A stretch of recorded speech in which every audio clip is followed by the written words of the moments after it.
Today I want to talk to you about the Reconstruction era in America from 1865 to 1877. Now, this is going to occur right after the Civil War, when our country needed to be rebuilt. But the question was, who would rebuild it, and how would we do it? Now, we faced a lot of issues going into that. Some of the key challenges that we faced: number one, how do you bring the South back into the Union?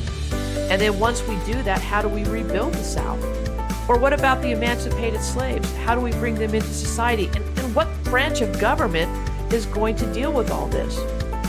Perhaps the biggest challenge we faced was the freedmen themselves. For the most part, these were unskilled, illiterate folks who had no money or property and really needed some help getting started.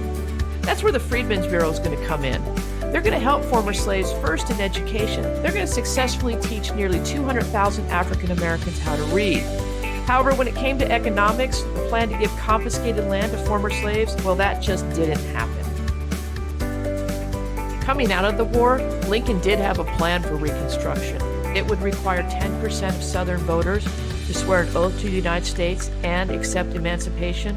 However, there was a push for a tougher plan called the Wade-Davis plan that would require 50% of the voters to take that oath.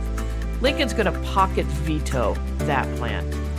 When Lincoln's assassinated, Andrew Johnson's going to come in, and he's going to follow Lincoln's plan of the 10%, but he also wants to include disenfranchisement as well as ratifying the 13th Amendment.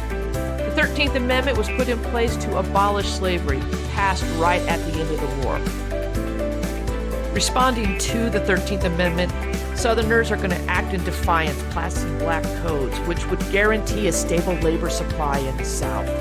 The idea was that African Americans would be restricted, not able to rent land or borrow money, forced to sign labor contracts, and not able to serve on juries. They would actually fall into a system of sharecropping, an economic form of slavery. At the same time, there was a standoff between President Johnson and the Congress in Washington, D.C. Northern Republicans wanted a stricter version of Reconstruction. They believe that Congress should oversee Reconstruction, not the president. So they're going to break away from the president. They're not going to allow Southern congressmen to return. They're going to pass the Civil Rights Act of 1866. They're going to renew the Freedmen's Bureau. And even though Johnson vetoed both of those, they overrode that veto. First time in history. The 14th Amendment will be passed that guarantees all people born in the United States are citizens and will receive equal protection under the law. It also prevented Confederate officials from holding office and punished the Southern states for denying the right to vote to black citizens. Congressional Reconstruction also divided the Southern states into 5 military districts and instituted disenfranchisement, taking away the power to vote of any Confederate officials. They also required all states to ratify the 13th and 14th Amendment. During this time, Congress also attempted to impeach President Johnson for violating the Tenure of Office Act, and while they came close, they were one vote short of the 2/3 majority. The 15th Amendment is going to be passed, and that's going to grant universal male suffrage to all African Americans. Reconstruction governments in the South are actually going to be controlled by a Republican coalition of African American voters, scalawags, who are Southern whites who were cooperating in the South, and carpetbaggers, Northerners who went South to both help and make a profit, sometimes both.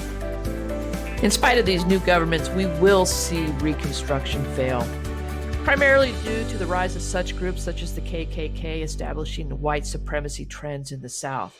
Now, while legislation is passed, such as the Force Acts and the Civil Rights Act of 1875, both of these laws were rarely enforced. And finally, Plessy versus Ferguson is going to legalize segregation in the South until 1954. Now, Congressional Reconstruction did have some short-term successes, that cannot be argued, but the citizenship, equal protection, and the laws of voting rights guaranteed by the new amendments were not delivered upon, primarily because of segregation, violence, Supreme Court rulings, and local political tactics. The big ideas you need to take away from all of this is, number one, remember the Reconstruction Amendments. The 13th Amendment abolishing slavery, the 14th Amendment guaranteeing citizenship to those born in the United States, and the 15th Amendment guaranteeing the right to male suffrage. Finally, understand the transition of Reconstruction policies from the executive to the legislative branch and eventually the Supreme Court. Well, that's it. Thanks for listening.